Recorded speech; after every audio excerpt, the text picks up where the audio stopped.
Shalom Ouvracha, voilà, on va faire un cours sur la paracha de la semaine, c'est la paracha Kitissa, c'est la 21e paracha de la Torah. Et quel rapport entre le chiffre 21 et la paracha? Donc 21, on sait très bien que c'est la gamatria, la valeur numérique de Eke, le nom de Dieu. Je serai qui je serai, c'est le nom de Dieu que Dieu a dit de dire aux Israël, aux enfants d'Israël, quand il est venu annoncer la délivrance, la sortie d'Égypte. Et il lui a dit Eke, tu leur diras je serai. C'est-à-dire je serai avec eux dans cet exil et Moshe leur a dit mais ils veulent pas qu'on les sorte d'un exil pour les ramener dans un autre exil. Parce que le fait de les sortir, c'est même pour ça que Moshe va dire Biyad Tishla, envoie de ta main. Yad c'est Otiot, c'est la valeur numérique de David. Envoie de la maison de David, envoie le dernier libérateur. Je ne vais pas les sortir d'un exil pour les rentrer dans un autre. Et Dieu va lui dire t'as bien parlé, dis-leur Eki à Asher Eki. Je serai qui je serai avec eux dans cet exil et dans tous les exils jusqu'à que le Mashiach viendra avec eux, c'est-à-dire la Shrina réside avec le peuple juif jusqu'à que la Shrina, jusqu'à que, comment ça s'appelle, que le Mashiach vient. C'est pour ça qu'il y a Ishpashtout des Moshe Bedordor, l'âme de Moshe revient dans chaque génération.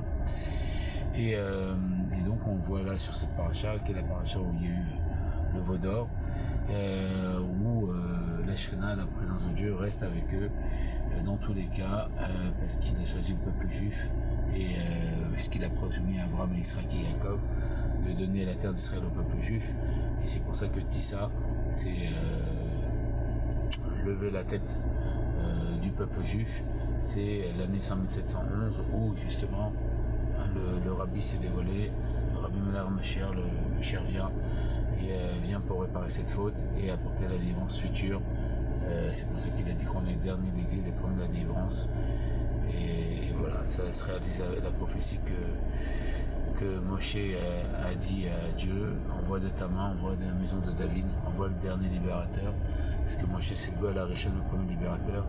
Et c'est aussi le dernier parce que la fusion entre l'âme de Moshe et le corps de David, c'est la descendance de David dans la lignée de Shlomo, ça fait le Mashiach. Et c'est la chance qu'on a dans notre génération, c'est d'avoir le Mashiach qui s'est dévoilé à nous. Alors il y a une minorité qui y croit, comme c'est marqué dans la dimension de Mashiach Ben Youssef. Et voilà, et là il s'est voilé, et là on peut faire le veau d'or et croire qu'il est mort et chercher un autre intermédiaire, mais non. Le temps d'une génération, c'est le temps du Nassi de la génération. Le Nassi, c'est toujours le même.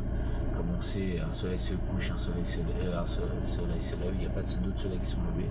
Surtout que le Rabbi nous a dit qu'on est dernier l'exil et les premiers de la délivrance. Et si celui qui finit l'exil et qui commence la délivrance, c'est le Mashiach. Donc là, on est dans la période de Mashiach Ben Youssef, il s'est voilé. Et voilà, là, quand il va se redévoiler, tout le monde va l'élire en tant que roi. Et voilà, que ce soit Miyad Mama, Shem Bamen, qui décrit qu'on puisse l'onikadéphone me fera que notre maître se cache plus. On veut voir notre maître, on veut voir notre roi, on veut voir le bon Dieu, le rabbi se dévoiler tout de suite avec la grâce de Dieu. Et Yachem Melech, que de bonnes choses, on se retrouve au troisième étage.